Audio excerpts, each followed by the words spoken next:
all to Modern Engineering College, and a special welcome to you, Mr. Mathew Stallman. The inauguration and the introductory speech shall be given by Mr. Jyoti Johnson. Mr. Jyoti Johnson is the head of the Department of Computer Engineering at Modern Engineering College. Welcome you to the podium, sir.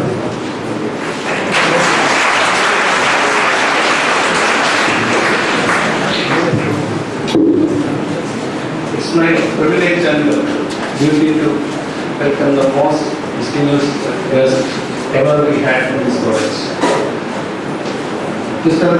Mathew Stallman launched the development of the GNU operating system in 1984. The goal being to create a completely free Unix-like operating system. The organization that was founded in 1985 to further this purpose is the Free Software Foundation. Stallman is a visionary of computing in our times and is the genius behind programs such as Emacs, GCC, the GNU debugger and more. Most importantly, he is the author of the GNU General Public License, the license under which more than half of all free software is distributed and developed. The combination of GNU with Linux, the kernel, forms the GNU Linux operating system, which now has an estimated 20 million users worldwide. The Stallman's concept of free software talks of his ideas go a long way in ensuring development of software for the welfare of society, collectively developed by programmers who do not lock up their work but rather release it for others to study, upgrade, modify, and redistribute. Stallman received the Grace of Award from the Association for Computing Machinery for 1991. In 1990, he was awarded MacArthur Foundation Fellowship. Other recipients of this prestigious award include Noam Chomsky and Tim Berners-Lee. In 1996, an honorary doctorate from the Royal Institute of Technology in Sweden was awarded to him.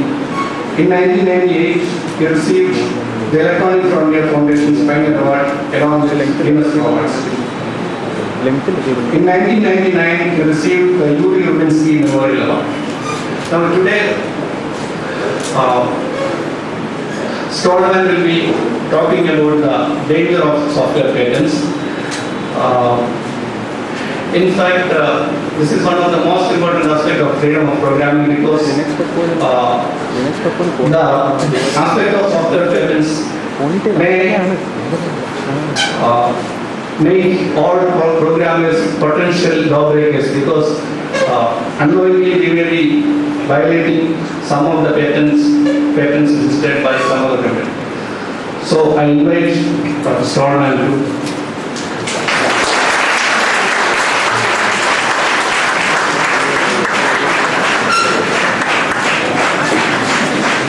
after that introduction, I'm sure many of you want to know about free software, but unfortunately that's not what I'm supposed to speak about. In fact, this topic, software patents, is not very closely related to the issue of free software. Software patents are a danger that affect all programmers and all computer users. I found out about them, of course, in working on free software because they're a danger to my project as well as to every other software project in the world. Now, one fundamental thing, something's wrong here. Well, maybe if I stand here.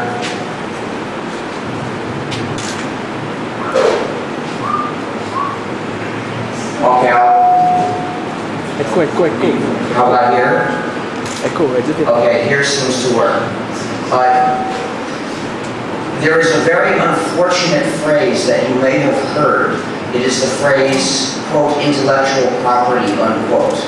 Now, there are two things wrong with this phrase. One, it prejudges the most important policy question about how to treat some kind of ideas or practices or works or whatever. It assumes that they're going to be treated as some kind of property. Now, this is a public policy decision, and you should be able to consider various alternatives to choose the best one, which means you shouldn't name the whole field, name the question with a term that prejudges what kind of answer you use. But second, and even more fundamental, that term is actually a catch-all for totally different areas of law, including copyrights, patents, trademarks, trade secrets, and various other things as well. Now, these areas of the law, in fact, have almost nothing in common. What the laws say is totally different from one to the next. Their origins are completely independent, and the public policy issues they raise are completely different. So the only intelligent way to think about them is to pick one of them and think about it. Think about them separately. And so the intelligent way to talk about them is never to generalize about them, but to talk about a specific one. Talk about copyrights, or talk about patents, or talk about trademarks, but never lump them all together as intellectual property, because that's a recipe for simplistic conclusions. It's almost impossible to think intelligently about, quote, intellectual property, unquote. And so I refuse to do that. I just tell people why the term is a mistake. And then if you ask me for my opinion on copyrights or my opinion on patents, it'll take me an hour to tell you it. But there are two different opinions.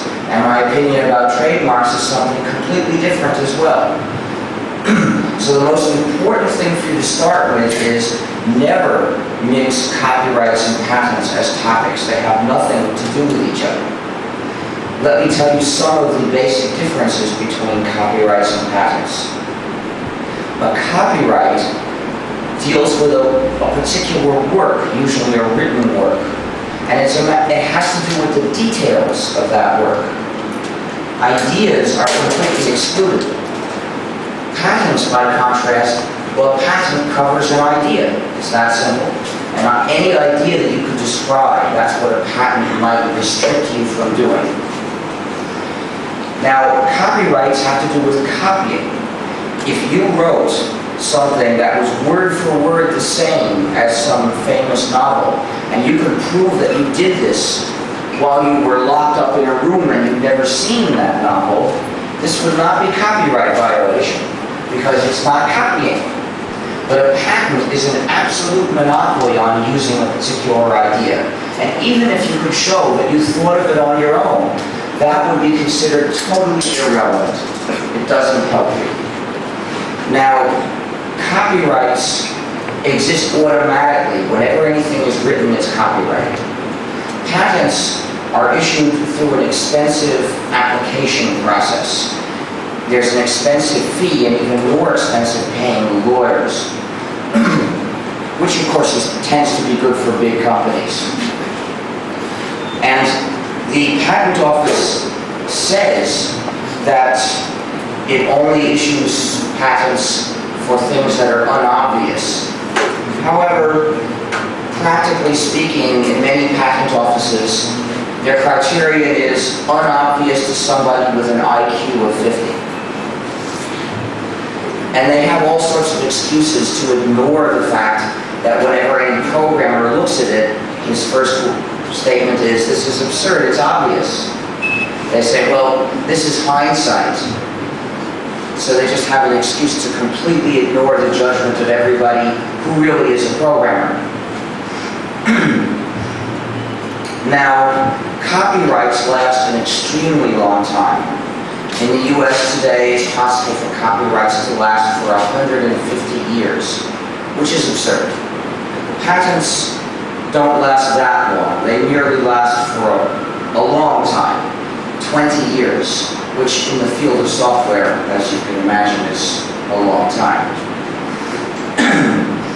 Now, there are many other differences as well. In fact, every detail is different. So the worst thing you should ever do is learn something about copyrights and suppose that the same is true of patents. No, more likely it's not true. If it's true of copyrights, it's not true for patents. That would be a better guideline if you have to guess. Now, most of the time when people describe how the patent system works, they are people with a vested interest in the system. And so they describe the patent system from the point of view of somebody who wants to get a patent and then point it at programmers and say, hand me your money. This is natural, you know, when they sell lottery tickets, they talk about people who win, not people who lose. Of course, most of the people lose, but they don't want you to think about that, so they talk about the ones who win. And it's the same with patents. The patent system is a very expensive lottery for its participants, but of course, the people who run the system want you to think about the small chance you might win. So to redress this imbalance, I'm going to explain what the patent system looks like from the point of view of somebody who might be the victim of a patent. That is, somebody who wants to develop software. So, suppose that you want to develop a program and you are in a country that has software patents. How do you have to deal with the patent system? Well, the first thing is you have to find out about the patents that might potentially affect your area. This is impossible because patents that are in the pipeline being considered by the patent office are secret. Well, in some countries they are published after 18 months, but that still gives plenty of time for them to be secret. So you might develop a program this year, which is perfectly legal and safe this year. And then next year, a patent could be issued and all of a sudden you could get sued. It happens. Or your users could get sued. For instance, in 1984, the Compress program was developed, and since it was free software, it was distributed by many companies along with Unix systems. Well, in 1985, a US patent was issued on the LZW compression algorithm used by Compress. And after a few years, Unisys began squeezing money out of various companies. Well, since we in the Unit project needed a data compression program, and since we could not use Compress, we began looking for some other compression program. And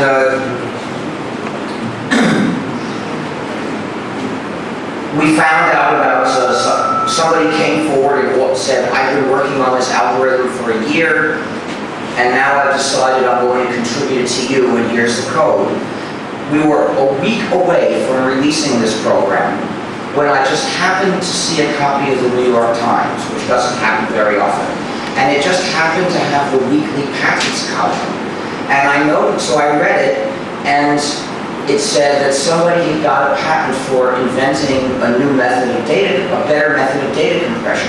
Well, that was not in fact true. When I saw this, I thought we better get a copy of this patent and see if it's a problem.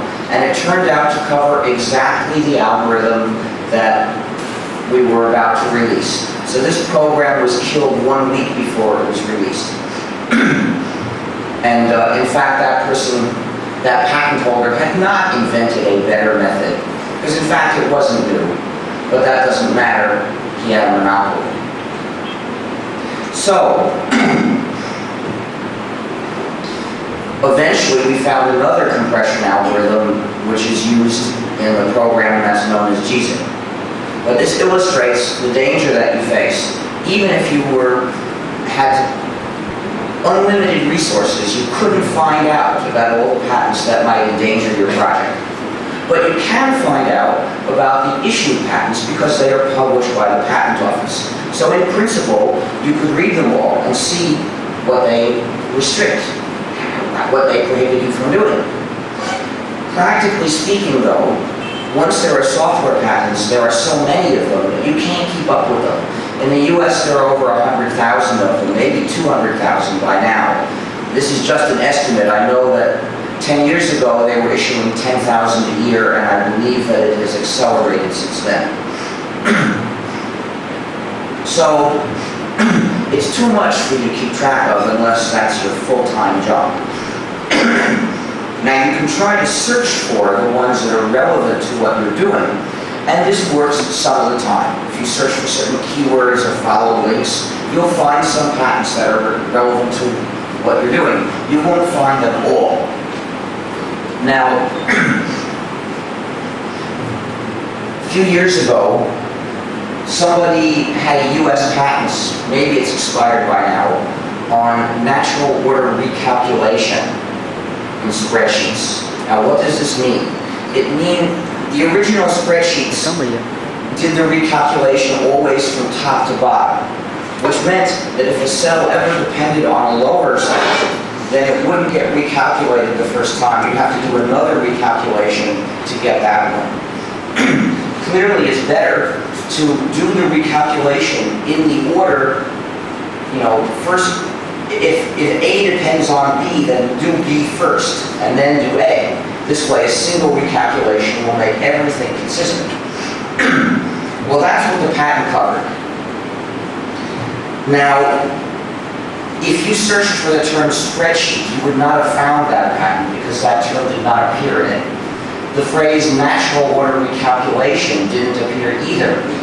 This algorithm, and it was indeed the algorithm, they covered basically every imaginable way of coding this algorithm. The algorithm is called topological sorting, and that term did not appear in the patent either. It presented itself as a patent on a technique for compilation. So, reasonable searching would not have found this patent, but it would still have been a basis to sue you. In fact, you can't tell what a software patent covers even roughly, except by studying it carefully. This is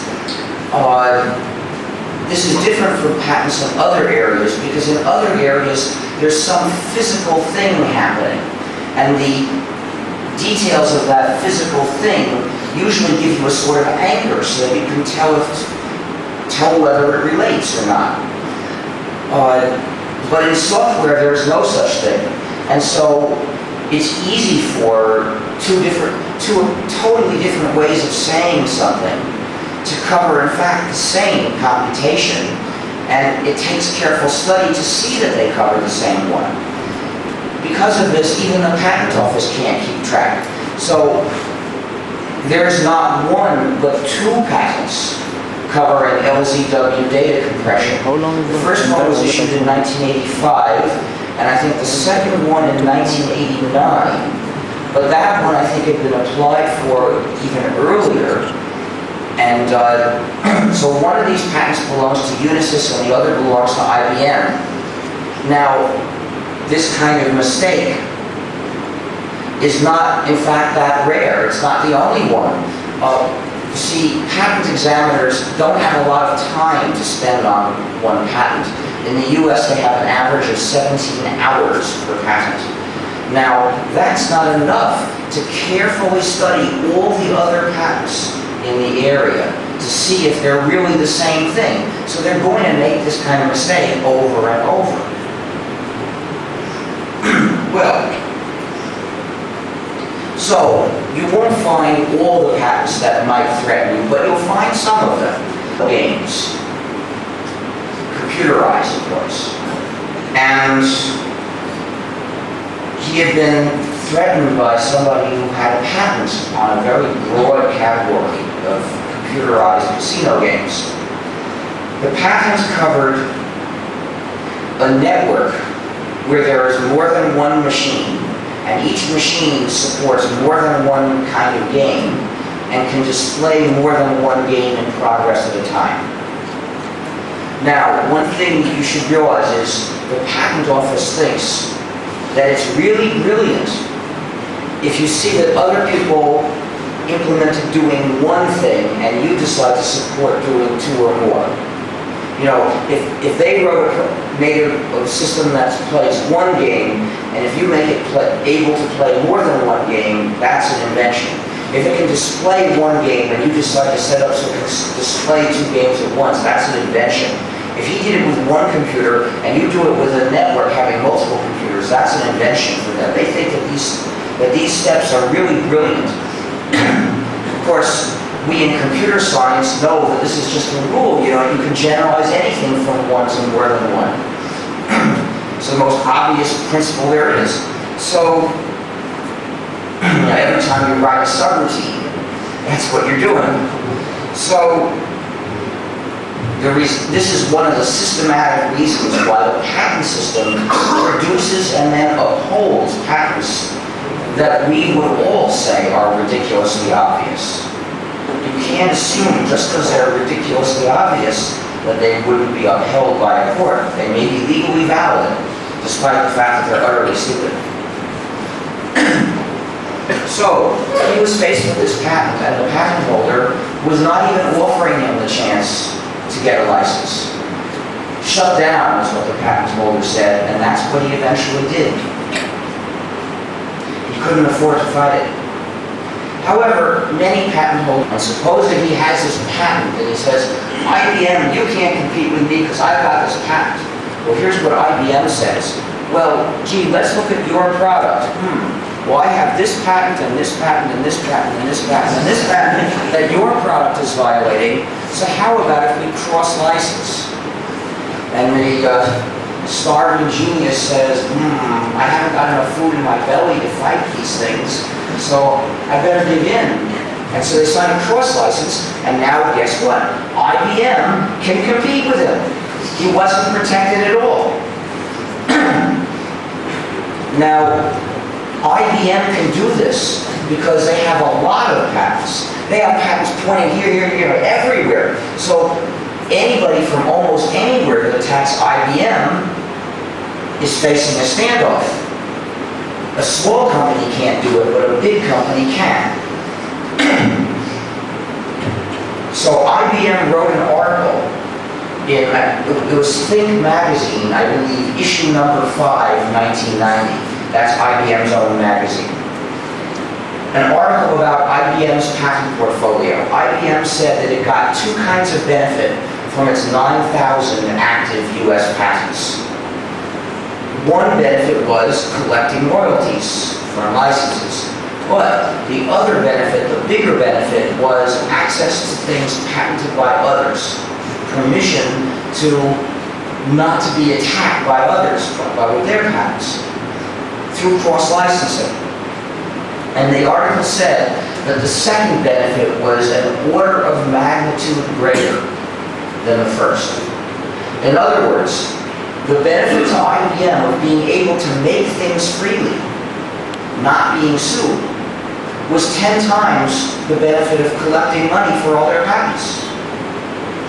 Now, the patent system is a lot like a lottery, in that what happens with any given patent is largely random, and most of them don't bring any benefit to their owners. But IBM is so big that these things average out over the scale of IBM. So you can take IBM as measuring what the average is like. What we see is that were patented by others is equal to the harm that the patent system would have done to IBM if there were no cross-licensing. If IBM really were prohibited from using all those ideas that were patented by others. So what it says is the harm that the patent system would do is 10 times the benefit on the average. Now, for IBM though, this harm doesn't happen, because IBM does have 9,000 patents and does force. Anyway, this is why the big multinational corporations are in favor of software patents, and they are lobbying governments around the world to adopt software patents and saying naive things like, this is a new kind of monopoly for software developers, it has to be good for them, right?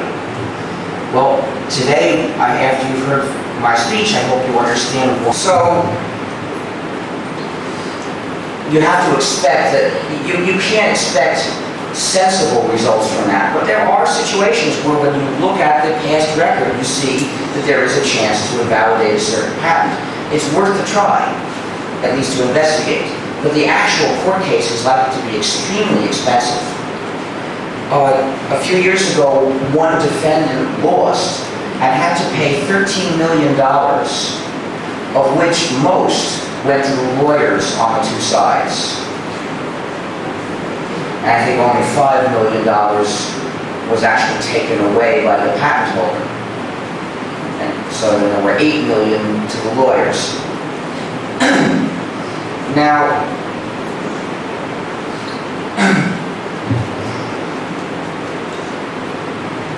these are your possible options. At this point, of course, you have to try to write the program. And there, the problem is that you face this situation not just once, but over and over and over. Because programs today are complicated. Look at a word processor, you'll see a lot of features. Many different things, each of which could be patented by somebody. Or a combination of two of them could be patented by somebody. You know, British Telecom has a patent in the US on the combination of following hypertext links and letting the user dial up through a phone line. Now these are two basically separate things. When the United States entered World War I, nobody in the US could make a modern airplane. And the reason was that modern airplanes use several different techniques that were patented by different companies, and the owners hated each other. So nobody could get a license to use all of these patents.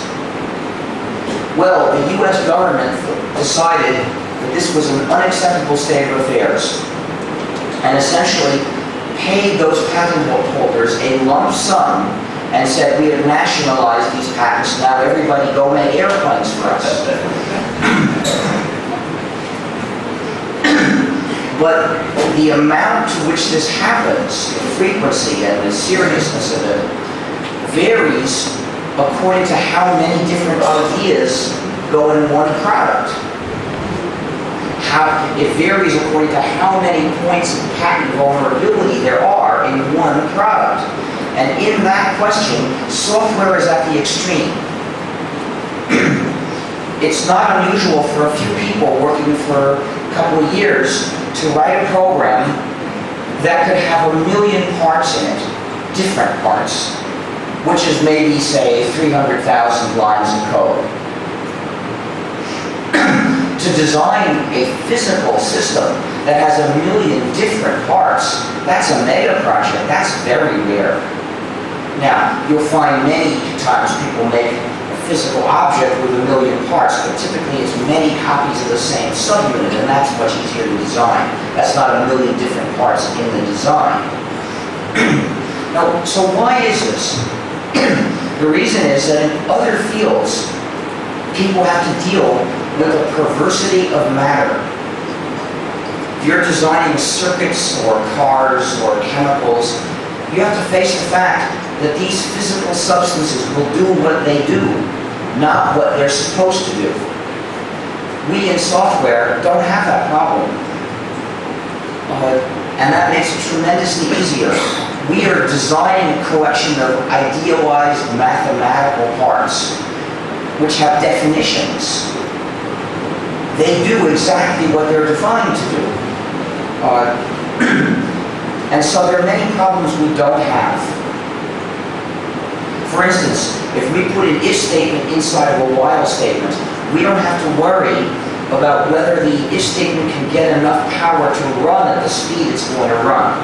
We don't have to worry about whether it will run at a speed that generates radio frequency interference and induces wrong values in some other parts of the data. We don't have to worry about whether it will run at a speed, it will loop at a speed that causes a resonance, and eventually the if statement will vibrate against the while statement and one of them will crack. We don't have to worry that chemicals in the environment will get into the boundary between the if statement and the while statement and corrode them and cause a bad connection. We don't have to worry that other chemicals will get on them and cause a short circuit. We don't have to worry about whether the heat can be dissipated from this if statement through the surrounding while statement. We don't have to worry about whether the if statement will cause so much voltage drop in the while statement that, whether the while statement will cause so much voltage drop that the if statement will function correctly. When you look at the value of variable, you don't have to worry about whether you've referenced that variable so many times that you exceed the fan-out limit. You don't have to worry about how much capacitance there is in a certain variable and how much time it'll take to store the value in it. All these things are defined away. The system is defined to function in a certain way, and it always does. The physical computer might malfunction, but that's not the program's fault. So, because of all these problems we don't have to deal with, our field is tremendously easier. If we assume that the intelligence of programmers is the same as the intelligence of mechanical engineers and electrical engineers and chemical engineers and so on, what's going to happen? Those of us with the easiest field, fundamentally, are going to push it further. We make bigger and bigger things, and eventually it becomes hard again. So that's why we can develop much bigger systems than people in the other fields. They just have these hard problems to deal with all the time. In the other fields, it may be necessary to develop an idea. You may have the idea, but then you may have to try out lots of different ways to get it to work at all. In software, it's not like that. You have the idea, and what you go and do is you write a program which uses this idea, and then, the users may like it or not. And if they don't like it, probably you can just fix some details and get it to work. Oh, and there's another problem that we don't have to worry about: manufacturing of copies. When we put this if statement inside the while statement, we don't have to worry about how the if statement is going to be inserted into the while statement as a copy is being built. We don't have to worry either about about making sure we have access to remove and replace this if statement if it should burn out. So all we have to do is type copy in. It's an all-purpose copy anything facility. People making physical equipment and physical products, they can't do that. These things have to be built piece by piece each time. So the result is that for us, the cost, for them, the cost of designing a system of a certain complexity may be this much, and the factory may take this much to set up. So if they have to deal with this much for the patent system, it's a level of overhead they can live with. For us, designing it may cost this much, and manufacturing it costs this much, so this much overhead from the patent system is crushing. Another way to look at it is that because a few of us can make a much bigger system, there are many more points of vulnerability where somebody might have patented something already. We have to walk a long distance through the minefield, whereas they only have to walk a few feet through the minefield.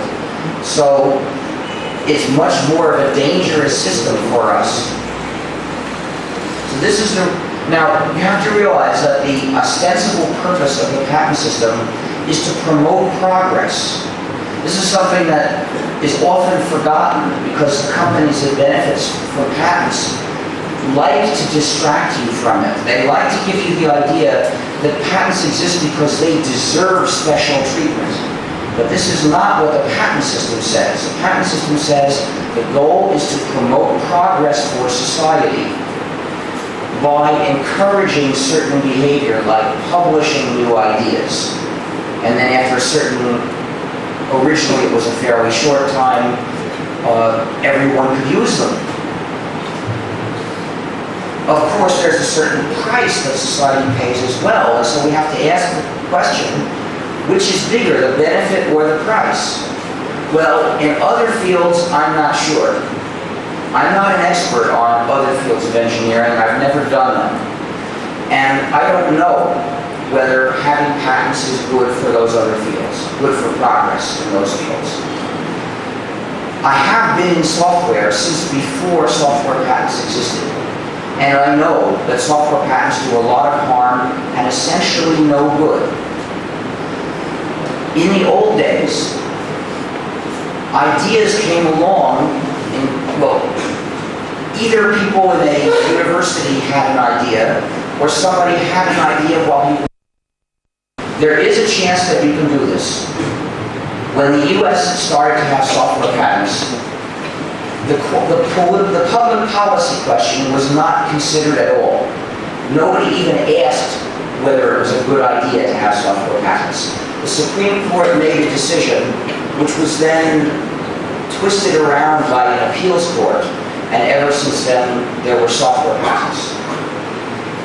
But when Europe started to consider officially authorizing software patents a few years ago, public opposition started to rise and became so strong that the politicians and the parties began paying attention to it and started saying they were against it. In fact, 2 attempts to authorize software patents have been blocked already in Europe. The French Minister of Industry says that software patents would be a disaster and under no circumstances should they be allowed in France. All of the German political parties have taken a stand against software patents. The battle is not yet over. We have not conclusively blocked software patents in Europe because the multinational companies and their servant, the United States government, is lobbying very hard, and they have ignorance on their side. It's so easy for somebody with a naive neoliberal view to be persuaded that a new kind of monopoly has to be good. You have to look at the details of how software patents affect software development to see that they cause a problem. You have to study that economic research and its mathematics in order to see why you shouldn't assume that patents always promote progress. So it's easy for IBM to send a lobbyist to someone and say, you should really adopt software patents. They're great for programming. And look, the U.S. is ahead, and the U.S. has software patents. If you have software patents too, you might catch up. But you can't get more done than that. The U.S. was ahead in computers before it had software patents. It can't be because of software patents. It's important to understand that each country has its own patent system and its own patent laws. And what you do in a certain country is under the jurisdiction of that country's patent law. So the result is that if the U.S. has software patents, the U.S. becomes a sort of battleground where anybody using computers might get sued. If India avoids software patents, then India is not a battleground, and computer users in India do not face this danger of getting sued. So it turns out that each country will issue patents to foreigners just as to its own citizens.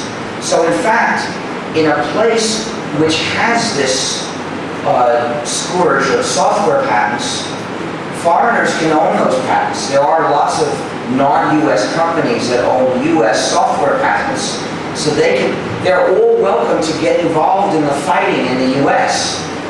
Of course, it's we Americans who become the victims of this.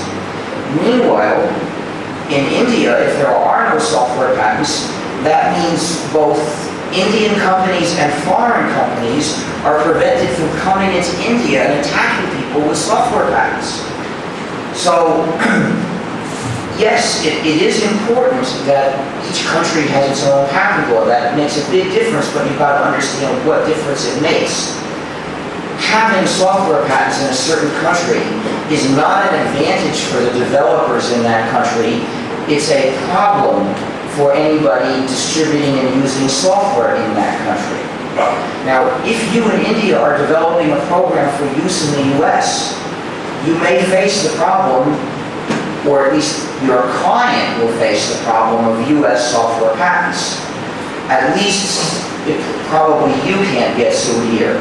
You know, the client who commissioned the program and tries to use it might get sued in the US. And indeed, you will have to deal with the problem, the US's problems when you try doing business in the US. But at least you'll be safe here. You know, at least it's a big difference between your client got sued because your client told you to make a product and that product is patented, versus you get sued for making that product. If there's software patents in India, then you will get sued. Whereas in the current situation, at least you can say to the client, well, we did our job, you told us to make this and we made it, so I'm sorry this happened to you, but it's not our fault. Whereas if there are software patents in India, you get sued yourself, and there's nothing you can say about that. So, the ultimate conclusion is that software patents tie all software developers, all computer users, and essentially all businesses in a new kind of bureaucracy, which serves no beneficial social purpose. So it's a bad policy and it should be avoided. Businesses don't like bureaucracy. If businesses knew that they were threatened with a new kind of bureaucracy, they would oppose software patents very strongly. But most of them aren't aware of this. In the US, software patents have led directly to business method patents. What does this mean? A business method is basically how you make decisions about what to do in the business. And in the past, these decisions, it is important for people in the Indian government to make contact with officials in European countries so that this battle against software patents doesn't have to be fought one country at a time, so that countries can work together to adopt an intelligent policy. Maybe there should be a no software patents treaty that various countries can sign and promise each other aid when they are threatened by economic pressure from the United States or as part of its economic imperialism. Because the United States likes to do that. You know, one of the provisions in the GATT agreement is that countries have the right to make compulsory licenses for making medicine to address a public health crisis. And the South African government proposed to do this for medicine against AIDS. Now, South Africa has a very bad problem with AIDS. The figures I heard was that a quarter of the adult population is infected. And of course, most of them can't afford to buy these medicines at the prices charged by the US companies. So the South African government was going to issue compulsory licenses, which even under GATT it's allowed to do. But the United States government threatened economic sanctions. Vice President Gore was directly involved with this. And then, about a year before the presidential election, he realized that this was going to look bad, so he dropped out of the effort. But this kind of thing is what the US government does all the time in regard to patents and copyrights. They don't even mind if people get patented to death. So, it's important for countries to work together against this. For more information about the problem of software patents, see www.programming-freedom.org. and www.ffii.org. And there is also a petition to sign, www.noepatents.org.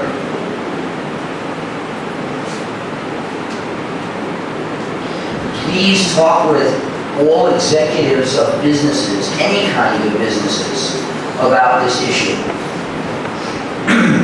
Make sure they understand the extent of the problems they face, and that they think of going to business organizations to have them lobby against software patents. Now I'll ask the questions. Oh, and by the way, to any journalists who are here, I recommend writing articles about software patents separately from articles about free software. If you cover them in one article together, people may get the idea that software patents are only bad for free software developers and they're okay for other software developers. This is not true. If you think back over what I've said, hardly any of it relates to the question of whether the programs are free or not. The dangers are the same for all software developers. So please don't take the risk that people will get confused. Write separate articles. One is regarding free software and the other regarding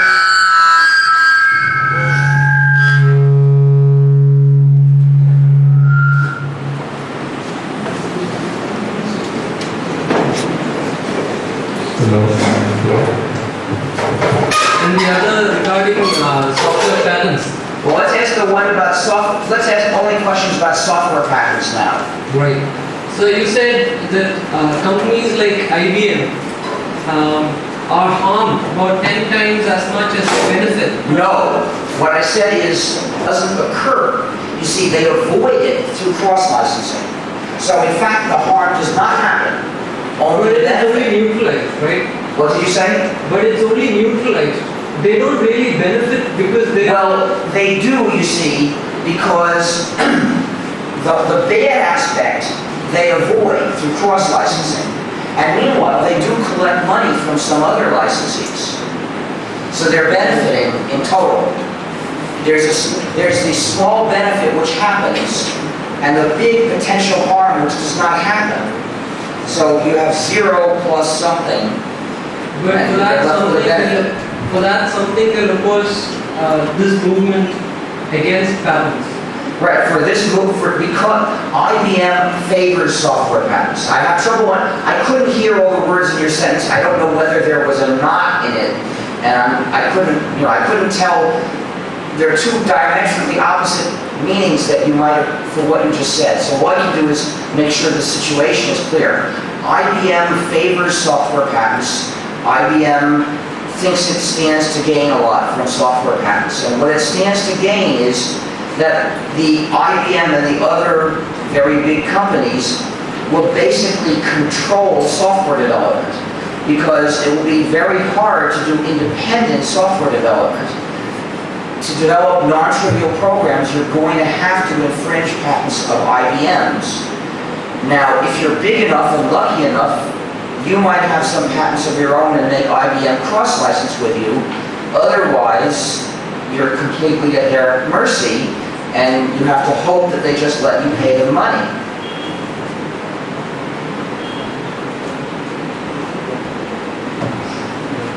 Well, in the US, there was no reason. Somebody tried to get a patent that was a software patent, and I think the patent office said no, so he took it to court, and eventually it went to the Supreme Court, and they didn't judge it as a public policy question. They judged it in terms of what does the law say. So was it not the realization that I'm afraid I can't. Could you try to pronounce your consonants more clearly? I'm having trouble understanding the words. So was it not the realization that copyright is notoriously weak for protecting software? Copyright is not always what?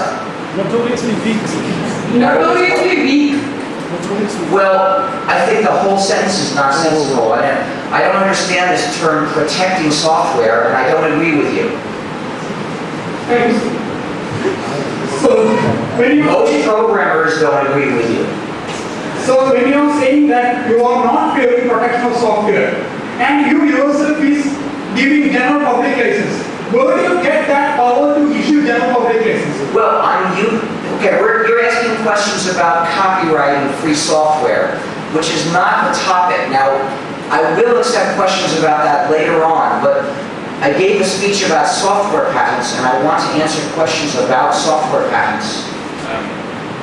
May I So, Sorry. so I have a question on software patent, sir. The thing is that how can one protect? Because there is a functional element. Protect what? Protect Functional what? element. What's going to happen to them? So how can we get a protection when there is a Protection from what? Is somebody going to come with a gun? No, sir. Basically, the protection you need is the protection against being sued for the program you wrote. Programmers need protection from software patents. No, it's not programmers themselves, sir. They are companies who are invested in something. And do you want the company to get sued? Because in your large program, there are 5 different things that 5 different people already patented. No, it's clear to see the myth that you are operating on. It's the naive idea that when you develop a program, you will have the patent. Well, the idea that just that very statement contains a mistake, because there's no such thing as the patent.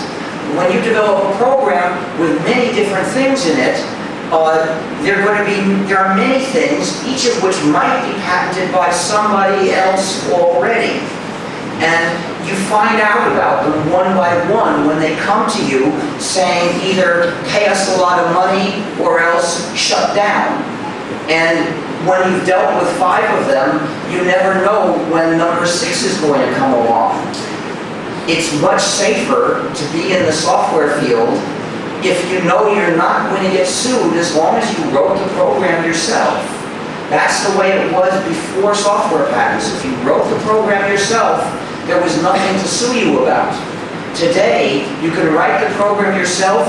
It may even be a useful and innovative program, but because you didn't reinvent the whole field, you used some ideas that were already known, other people sue you. Now, of course, those people who want to go around suing you, they are going to pretend that this extortion is protection for them. Protection from what? Protection from having competitors, I guess. They don't believe in competition. They want monopolies. Well, to hell with them. It's not good for the public that they should get what they want. This is a question of public policy. We have to decide what is good for the citizens generally. Not have somebody saying, I want to have a monopoly because I think I'm so important I should have one. So protect me from anybody else being allowed to develop software. You were suggesting that we could avoid making this country, say, a battleground for patents if we decide not to have software patents here. But don't we still have to deal with the problem that there are lots of American products being sold here and being used in our thing, and they are still going to be restricting you as far as No, you've misunderstood. Yeah. U.S. developers may be in trouble because of the patent system. And what effect will that have? It means that there's certain products that won't be coming from the U.S. And therefore they won't be sold in the U.S. or here. You see, if the developer is in the U.S. and there's a U.S. software patent, that software developer is going to get sued there. Whether or not he tries to deal with anybody in India, he's going to get sued. But the fact that he's distributing the program in India is not going to cause him an additional problem, because that's under the jurisdiction of India. That's the one thing he will not get sued for. So basically what it means is whatever exists can be distributed in India safely. And the developers who are lucky enough to be in India will be safe from this kind of gang warfare.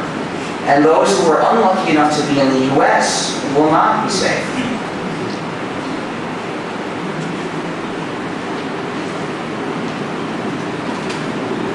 giving such a intellectual property rights. As I said at the beginning, it's foolish to even think about that topic. That topic is an overgeneralization. It lumps together totally different things like copyrights and patents. And so any opinion about, quote, intellectual property is a foolish one. I don't have an opinion about intellectual property. I have opinions about copyrights. And I have completely different opinions about patents. And even in the area of patents, I have different opinions in different fields. Even that area is a big area. And then there are trademarks, which are also called intellectual property. I think trademarks are basically a good idea. The U.S. has taken trademark law a little too far, but basically it's reasonable to have labels that you can rely on. So, you shouldn't try to have an opinion about intellectual property.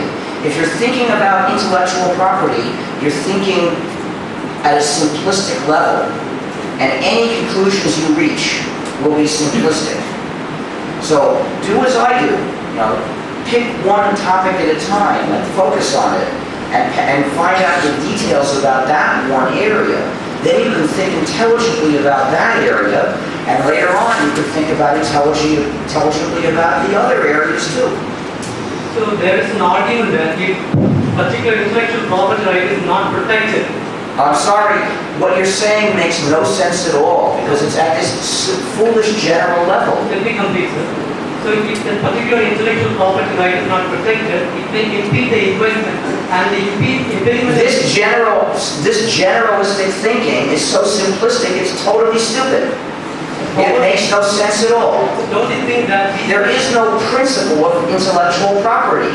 Copyrights and patents and trademarks originated completely separately. They have nothing in common, except later somebody else made up this term, intellectual property, to call them all by.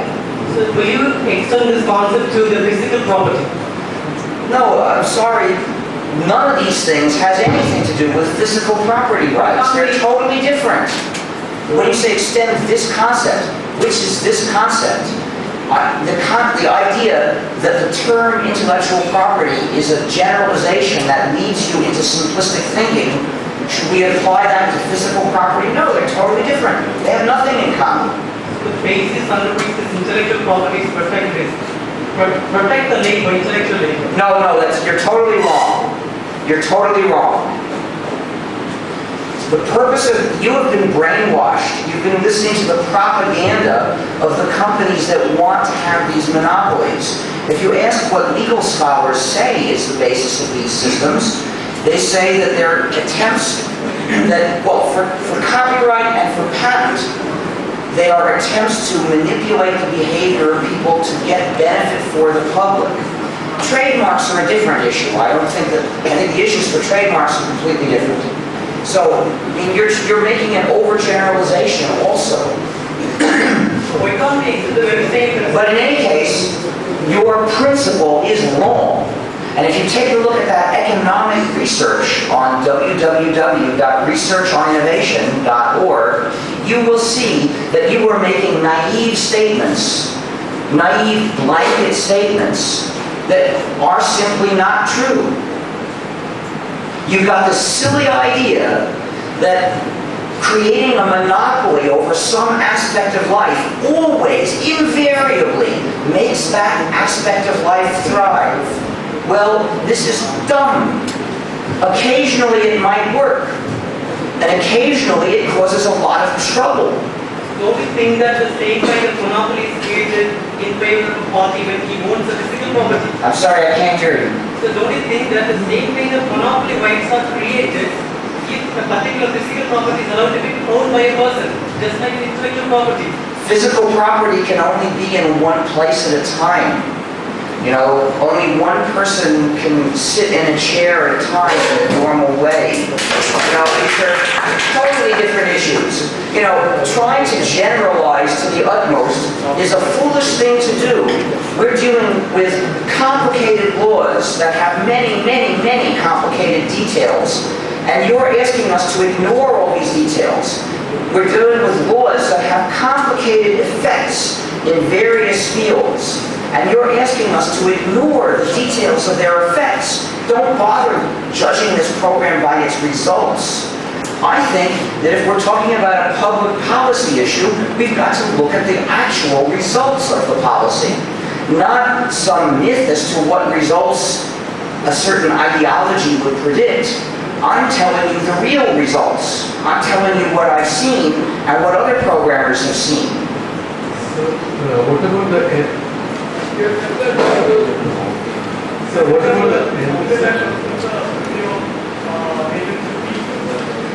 I don't hear that. So what about the LZW patent? Is it What about the what? LZW patent? The LCW patent. Is it still in effect? Yes, it is. Well, there are actually two LCW patents, as I explained to you. And they're both still in effect. So it's for 20 years. Yeah, it's not 20 years yet. So can you reduce the scope of the problem by reducing the period of the patent? Definitely you could. If there were software patents, but they only lasted for, 5 years. say, 5 years or 3 years, that would mostly solve the problem. Yes, it's a pain to have to wait 3 or 5 years, but it's much, much less of a pain. But there's a difficulty there. The GAP agreement says that patents must last 20 years. So, the only way you could have something like software patents which lasted for 3 or 5 years is as follows. First, make it clear that ordinary patents do not apply. And second, if you wish, you can create a different system of 5-year software idea monopolies. Well, it's not clear that there's any particular benefit in these 5-year software monopolies, but it would be much better than the current situation. So if you found the government prepared to make this deal, well, I'd say we should take it. But we have to realize, though, that the first step is to abolish software patents, strictly speaking, and that has to be part of this deal. The patent has also now become a big business. I'm sorry, I couldn't hear you at all. Could you speak louder? So patent has now become a way of making money by businesses rather than promoting inventions. Yes, a lot of them use it that way. So can we reduce this problem further by assigning the patent to the actual inventor rather than a business? Not really. What you'll find is that aspect of the relationship between the employee and the business is something that gets negotiated, and the business has more clout. So they're always going to end up arranging to have the employee hand the patent to the company. The other thing is that it doesn't make a big difference who owns the patent. The point is that you are prohibited from developing developing a program using that idea, and it may make some difference precisely who has the power to sue you, but what you really want is not to be sued at all. So why look for a half measure like this? It's much better just to say that software shouldn't have patents. Look, if you're going to pass a note, you better read it out loud. Any other questions?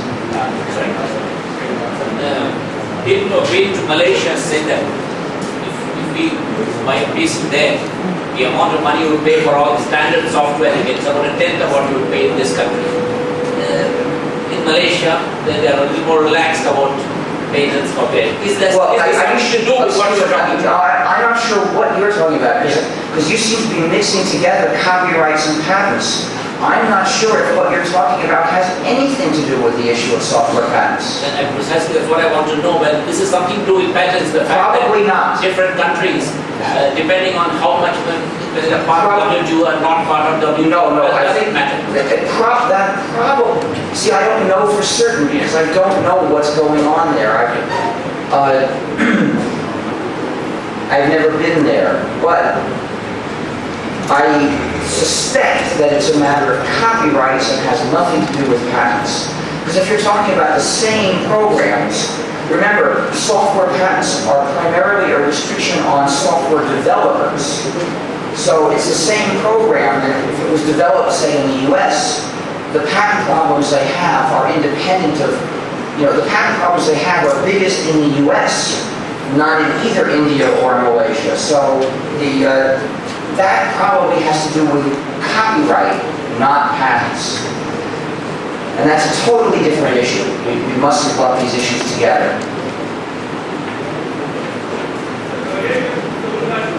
I'm sorry, I can't hear you. Earlier in your speech, you have told that software that should be bought under the purview of patents is what you define that as what can be run on a general purpose machine. I'm afraid I can't. Can anyone understand what he's saying? And tell me, I cannot understand your words. If you make an effort to enunciate more clearly, I may be able to understand. You had spoken earlier that software that should be patented is, you define that as if it can be run on a general purpose machine. I'm sorry, I didn't say that software should be patented, so I just can't make out these words. Maybe if you tell it to someone else, the other person could say it and I could Software understand. patents, like whatever you call it, software patents, like those are what can be run on a general purpose machine. So if some algorithm or some piece of software is capable of being executed on a general purpose machine, it should not be patented. Yes, now I think I heard you. Yes, one of the things I proposed was that patents should not apply to software for general purpose machines or the use of it on those general purpose machines. So that if you develop that program or if you are using that program, you couldn't be sued.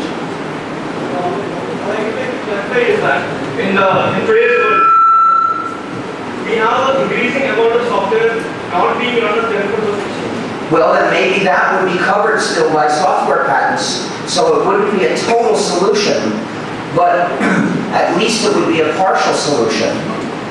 So if the remaining line is general purpose machine, we see there's a possibility that people could find loopholes in it to find workarounds for. I'm sorry, do I see a possibility that people would do what? Finding loopholes or workarounds of converting what you would call software patents into an actual patent. I'm sorry, I don't understand. Loophole to do, I'm sorry. What people would do, what software developers would do in that situation is use general purpose machines more. Algorithm can be run on a general purpose machine, but I would say that algorithm, I'm using it for some other embedded device and go ahead and patent it. Well, you could try it, but you've misunderstood. The point is that you've misunderstood what the solution is. The solution is that if I am developing and using the software on general purpose machines, then nobody can sue me for patent infringement. So yeah, somebody could get a patent, and maybe he could sue others who are doing specialized things which involve particular hardware, but they couldn't sue me.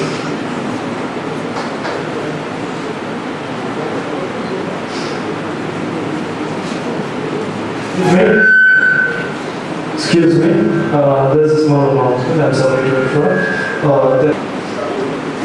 You spoke of general purpose machines. In a sense, how would you define these machines? Because in these days, you have a lot of custom-made handheld devices, etc.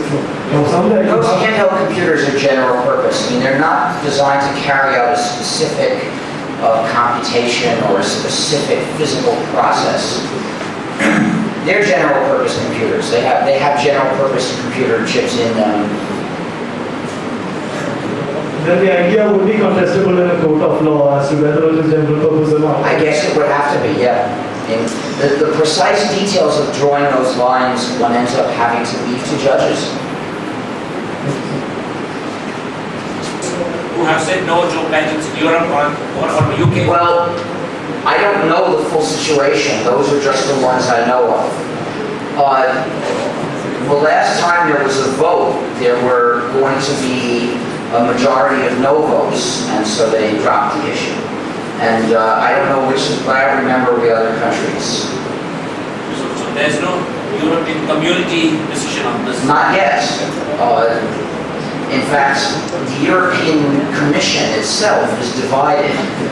One of the agencies, the one which unfortunately is the lead agency on this issue, has been won over by the multinationals and is in favor of software patents. And then the agency that tries to encourage software development is against them. And so they're trying to work against it. So if there's somebody who wants to get in touch with the official in charge of the agency that wants to, that is opposed to software patents, I can put him in touch. Is there any country at all which has said categorically no to software patents? Well, there are countries which don't have them, but it's not clear that there's any country which, has affirmed this recently. Sir, could you please elaborate on the benefits the companies go for the software development community got in European countries from this policy? Well, the benefit is that you don't have to be afraid someone will sue you because of one of the ideas or a combination of ideas that you used in a program that you wrote. Basically, software patents mean that if you write a program, somebody else might sue you and say, you're not allowed to write that program. The benefit of not having software patents is you're safe from that. Now, in India, you have probably taken for granted that you are safe from that. But that will only last as long as there are no software patents in India. What are the main threats to India not acceding to the software regime? Well, there is no software regime. That's what I tell you. The GATT agreement doesn't require software patents. There is no treaty requiring software patents.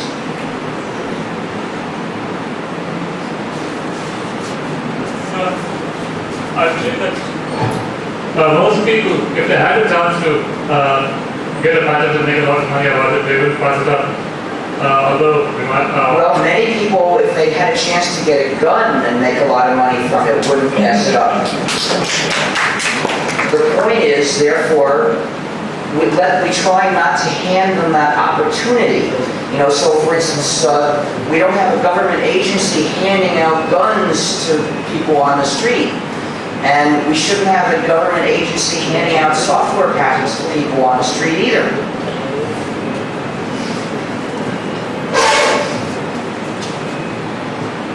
Sir, being an advocate of this non-patency, have you ever faced any... I'm afraid I'm having trouble hearing you. Please try to make an effort to pronounce every sound clearly that I might understand. See, you being an advocate of this non-patency, have you faced any problems with this multinational sourcing? Have I faced any problems? So far in your life? I'm sorry, what did you say? Have you faced any problems with multinational organizations? Yeah. Well, there are many, in the community where I develop software, there are many examples of programs that have had features taken out, programs that didn't have a feature put in the first place, programs that were not even written for many years because of this. There are many examples of jobs we can't do because we're not allowed to do them. Now, we collected examples of this, and we're looking for people to write them up. To look at each example and investigate fully, and write down a clear description of what happened and what the harm was, and so on. We have had trouble finding people to do this. We're looking for more. So someone who is really good at writing clear English might want to volunteer for this.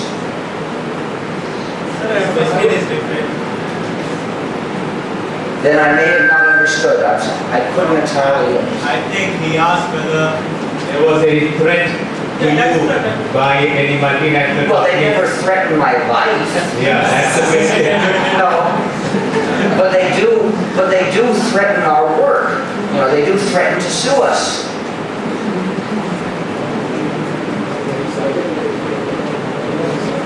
Hardware like Intel come into a contract with big software companies to restrict free software by changing the microprocessor patterns.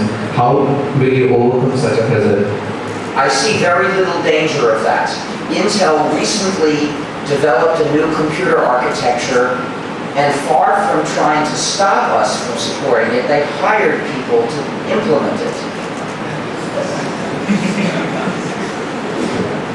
So it looks like we have now moved to free software questions. I'd like to remind people that until this last answer, I was not speaking for the free software movement. I was speaking about something of vital interest to every programmer, which is to be free to write programs and not get sued for having written them, as well as you wrote it yourself.